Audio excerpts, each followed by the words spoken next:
तो चलिए दोस्तों, आज हम जानेंगे बिहारी सतसई, जो कि बिहारी जी की एकमात्र रचना है, सबसे प्रसिद्ध रचना है। और उसका वर्णन किस भाषा में हुआ है, वो किस तरह का काव्य है, कितने उसमें दोहे हैं, तो ये सब बातें आज हम इनकी इस रचना के बारे में पढ़कर उसके माध्यम से जानेंगे। तो शुरू करते हैं हम लोग। बिहारी लाल की एकमात्र रचना बिहारी सतसई है। यह मुक्तक काव्य है। इसमें 713 दोहे संकलित हैं। सभी दोहे सुंदर तथा सराहनीय हैं। सतसई में ब्रज भाषा का प्रयोग हुआ है, यानी कि इस जो रचना में प्रयोग हुआ है, जो भाषा प्रयोग की गई है बिहारी जी द्वारा, वह है ब्रज भाषा। ब्रज भाषा ही उस समय उत्तर भारत की सर्वमान्य सर्वकवि सम्मानित काव्य भाषा के रूप में प्रतिष्ठित थी। तो ब्रज भाषा उस समय की सबसे प्रसिद्ध भाषा मानी गई है।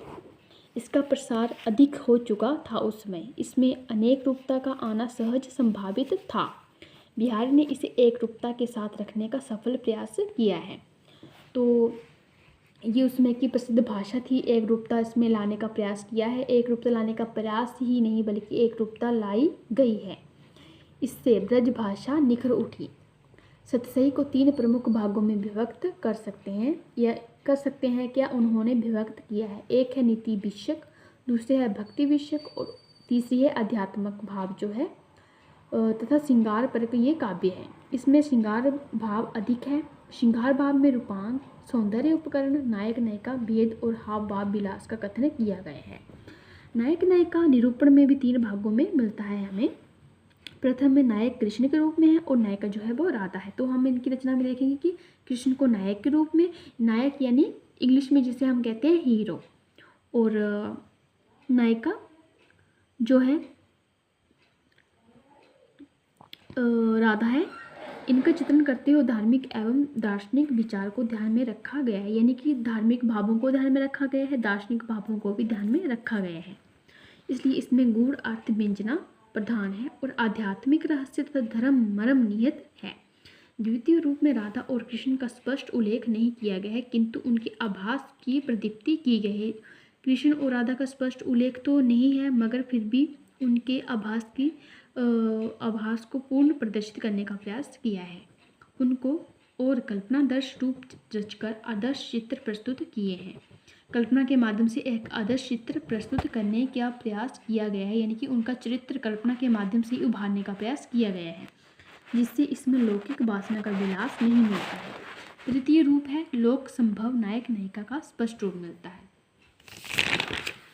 इसमें भी कल्पना कला कौशल और कवि परंपरागत आदर्शों का पुट पूर्ण रूप से प्राप्त होता है। सतसई के नूपतक दोहों सतसई के दोहों को क्रमबद्ध रखने का प्रयास इसमें किया गया है। वस्तुतः निश्चित क्रम दिया गया है।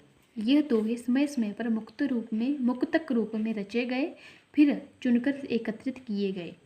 सतसई के देखने से स्पष्ट होता है कि बिहारी के लिए काव्य में रस और अलंकार है, यानी कि उनके द्वारा अलंकार और रसों का प्रयोग किया गया है।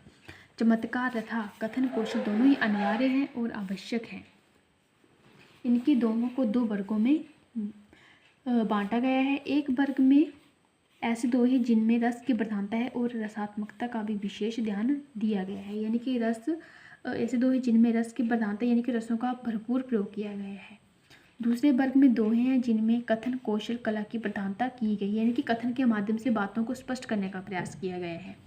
इस प्रकार देखते हुए यह मानना पड़ता है कि अलंकार चमत्कार को ही नितांत बुलाया नहीं गया, यानी कि अलंकार को नितांत ऐसे ही नहीं बुलाया गया कि ऐसे उठाए रख लिए। रस को उत्कर्ष देखते हुए वे अलंकार कौशल का आकर्षण नहीं होने दिया। इस प्रकार बिहारी रस अलंकार सिद्ध कवि हैं। केवल रस सिद्ध ही नहीं, नीति विषयक दोहे में वस्तुतः सरसता रखना कठिन है। उनमें उक्ति औचित्य और वचनबद्धता के साथ वाक चातुर्य चमत्कार भी प्रधान उत्पादक और ध्यान आकर्षक में सहायक होता है। यह नीति परक दोहों में दिखाई देते हैं, फिर भी बिहारी ने इसमें सरसता का सराहनीय प्रयास किया है। भक्ति के हार्दिक भाव भक्ति के धार्मिक भाव बहुत ही कम दोहों में दिखाई देते हैं।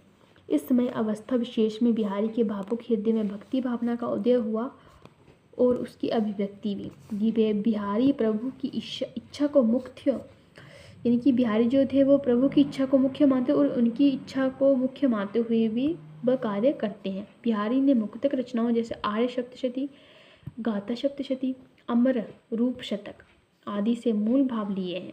कहीं उन भावों को काट छाँट कर सुंदर भावों को संक्षिप्त रूप में रम्यता के साथ छाप छोड़ते हुए रखने का प्रयास किया गया है। तो ये सब था इनकी रचना के बारे में, इनकी रचना कैसे रची गई, कैसे उन्हें उसमें रस अलंकार, किस तरह के भाव, भक्ति के भाव, राधा कृष्ण का जो वर्णन किया गया है नायक नायिका के रूप में, किस भाषा का प्रयोग हुआ है और किस तरह उसमें एक रूपता रखने का प्रयास किया गया है। तो ये सब इस और 713 दोहे हैं उनको कैसे वर्णित किया गया है ये सब इसमें बताया गया है। ये किस तरह का एक तरह का मुक्तक काव्य है। तो बिहारी जी ने सब इसमें बताने का प्रयास किया है। तो इनकी रचना के बारे में, ये इनकी रचना के बारे में मुख्य बातें थी। तो मेरा वीडियो अच्छा लगे तो लाइक शेयर कमेंट, और आगे हम जानेंगे इनकी भाषा शैली के बारे में कि इनकी भाषा शैली कैसी है। तो मेरे चैनल को सब्सक्राइब करें, सपोर्ट करें। Thank you.